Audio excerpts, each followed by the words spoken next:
Hello everyone, आई doctor मोहल banker और मैं आज आपको एक नी पेन के लिए मैजिकल फार्मूला के लिए बारे में बताने जाने वाला हूँ।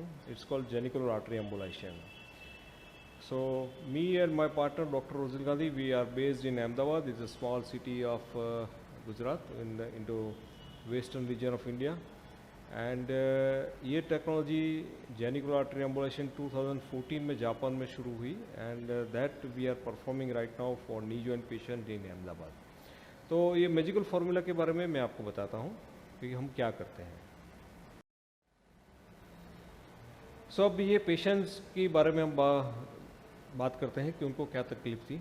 तो पेशेंट्स को दोनों घुटनों में काफ़ी पेन था, बट लेफ़्ट नी जॉइंट में काफ़ी दर्द ज़्यादा था। नी जॉइंट में जब वो मॉर्निंग में खड़े होते थे तब तो स्टिफनेस महसूस करते थे। कहीं पे कार ड्राइव करके जाते थे तो कार में से one place to second place में जाने के बाद कार में से बाहर निकलते वक्त भी उनको काफ़ी घुटनों में दर्द रहता था, चलने में दर्द रहता था। ये काफ़ी सब कुछ ये नी जॉइंट पेन की वजह से उनकी लाइफ काफ़ी रिस्ट्रिक्ट हो गई थी। वो day to day normal things भी अवॉइड करती थी कि नहीं ये करूँगी तो मेरे को घुटनों में दर्द होगा, चलो ये नहीं करना, पहले मेरे को आराम करने दो, बाद में करते हैं। So this cheese is very common in all the knee joint patient की उनकी लाइफस्टाइल जो होती है वो काफ़ी डिटोरेट हो जाती है। नॉर्मल जो डे टू डे एक्टिविटी जो ज़रूरी होती है वो भी पेशेंट्स अवॉइड करने लगते हैं।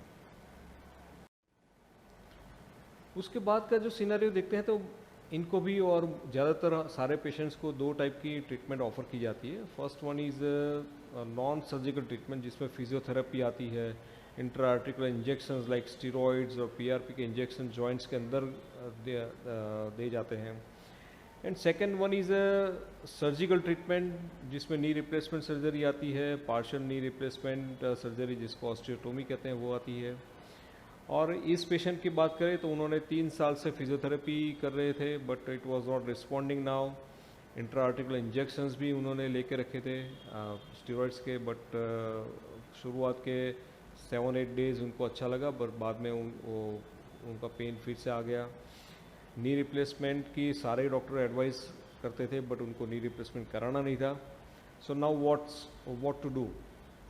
So now this technique, this called genicular artery embolization, is a new way to treat the knee pain. उसमें कोई भी सर्जरी नहीं आती है, कोई भी कट नहीं आता है और कोई भी सूचर नहीं आता है, और ये जस्ट नीडल पंचेस से होती है। पेशेंट मॉर्निंग में दाखिल होता है तो शाम तक उनको डिस्चार्ज दे देते हैं।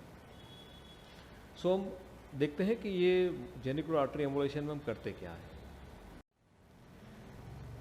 So first of all, what is a genicular artery embolization? So it's very important to understand कि आप जो डायग्राम देख रहे हैं, ये डायग्राम के अंदर ये आप देखेंगे तो नी जॉइंट का ये बाहर का पोर्शन है और ये अंदर का पोर्शन है। बाहर के पोर्शन में 3 आर्टरी सप्लाई करती है नी जॉइंट को, वैसे अंदर भी 3 आर्टरी नी जॉइंट को सप्लाई करती है, उसके नाम यहाँ पे लिखे हुए हैं। And these how we see on the angiography. Angiography जब करते हैं तो कॉन्ट्रास्ट जैसे जैसे आगे बढ़ता है, यहाँ पे नी जॉइंट है और ये जॉइंट कैप्सूल को जो भी आर्टरी सप्लाई करती है, जैसे ये आर्टरी इधर से आई, यहाँ पे नी जॉइंट को सप्लाई किया है, जिसको डिसेंडिंग जेनिकुलर आर्टरी कहते हैं। सेकंड आर्टरी है जो इंफ्रोमीडियल जेनिकुलर आर्टरी है, ये इंफ्रोलेटरल जेनिकुलर आर्टरी है, यहाँ पे सुप्रोमीडियल सुप्रोलेटरल जेनिकुलर आर्टरी आती है।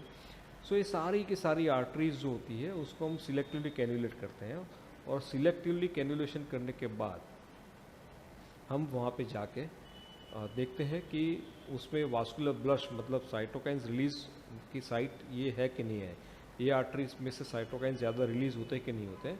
And once we find out कि ये साइटोकाइंस की रिलीज है तो उसके बाद हम वहाँ पे एम्बोलाइजिंग पार्टिकल्स जो छोटे छोटे पार्टिकल्स होते हैं वो इंजेक्ट करते हैं, जिसकी वजह से ये साइटोकाइंस की रिलीज रुक जाती है और पेशेंट को 70 to 80% पेन में रिलीफ मिल जाता है।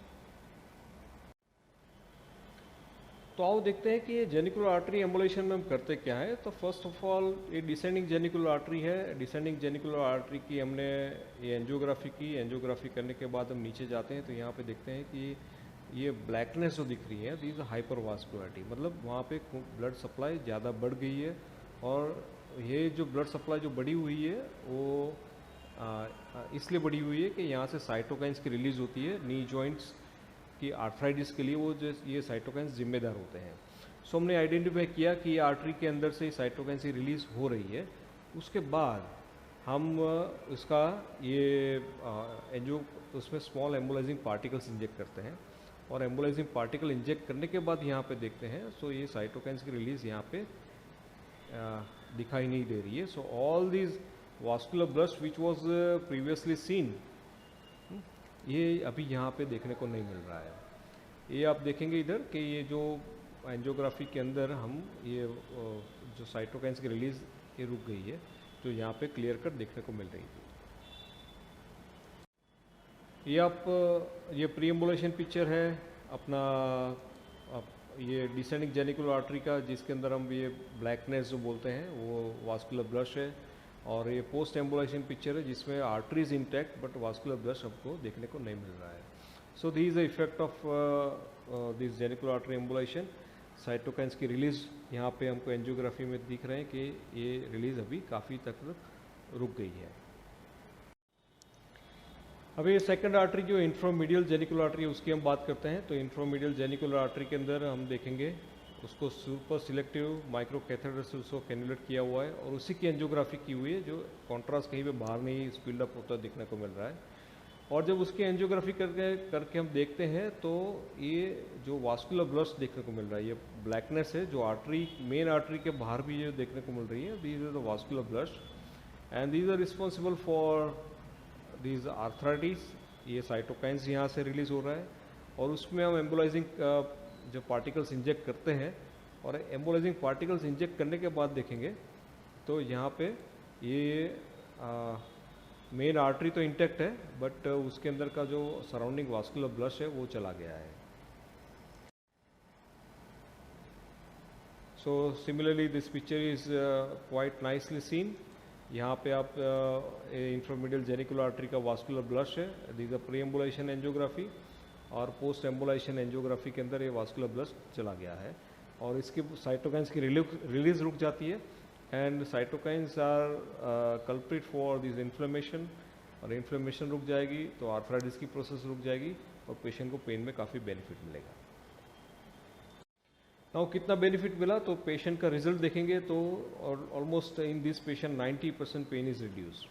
पर generally in overall we have done lots of cases. इसके अंदर हम देखेंगे तो नया 70 to 80% जनरली पेशेंट्स का पेन चला जाता है और she feels so much better that her quality of life improve significantly.